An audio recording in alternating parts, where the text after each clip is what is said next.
더불어민주당과 대한의사협회가 5개 조항으로 이루어진 합의문에 서명했습니다. 지난달 21일 시작된 의료계 집단 휴업 사태가 일단락될 것으로 보입니다. 국회에 나가 있는 취재기자 연결해서 들어보겠습니다. 이준흠 기자. 네, 오늘 오전 10시 민주당 한정혜 정책위 의장과 최대집 대한의사협회장이 오늘 새벽까지 이어진 마라톤 협상 끝에 5개 합의문에 서명했습니다.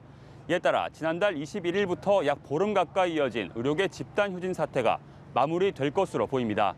이들은 우선 의대 정원 확대와 공공의대 신설 추진 논의를 코로나19 확산이 안정화될 때까지 중단하기로 했습니다. 이후 협의체를 구성해 원점에서 모든 가능성을 열어놓고 재논의하고 이 논의 중에는 입법 추진을 강행하지 않기로 합의했습니다. 또 공공보건의료기관의 경쟁력 확보와 의료 질 개선을 위해 충분한 예산 확보에도 뜻을 모았습니다.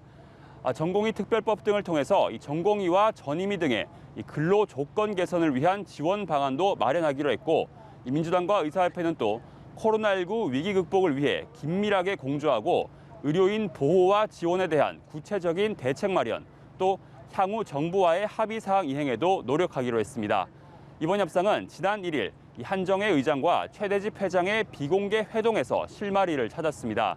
이 자리에서 민주당은 모든 사안을 원점에서 다시 논의할 수 있다는 뜻을 밝혔고, 최대집 회장은 범투위 토위에서 의료계 단일안을 도출해냈습니다.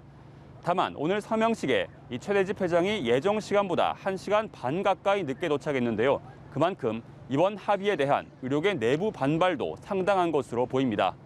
이 민주당과의 합의안과 별도로 정부와 의협은 오늘 오후 1시 의정협의체 구성 등을 담은 합의안에 서명할 예정입니다.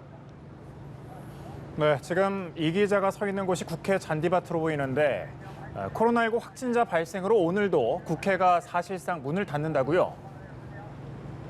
네, 맞습니다. 보시는 것처럼 저는 평소와 달리 국회 본청이 아닌 잔디밭에서 소식을 전해드리고 있습니다.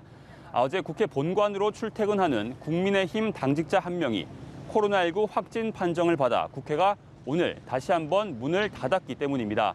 다행히 확진자를 접촉한 국민의힘 이종배 정책위 의장 등 1차 접촉자 33명은 오늘 아침 모두 음성 판정을 받았습니다.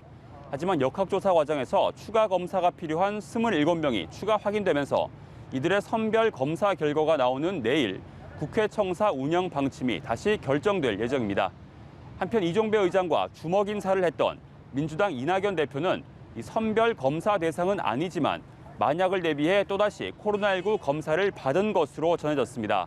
이 결과가 음성으로 나와서 앞서 전해드린 민주당과 의협의 합의문 서명식에도 참석하는 등 정상 활동을 재개했습니다. 지금까지 국회에서 전해드렸습니다.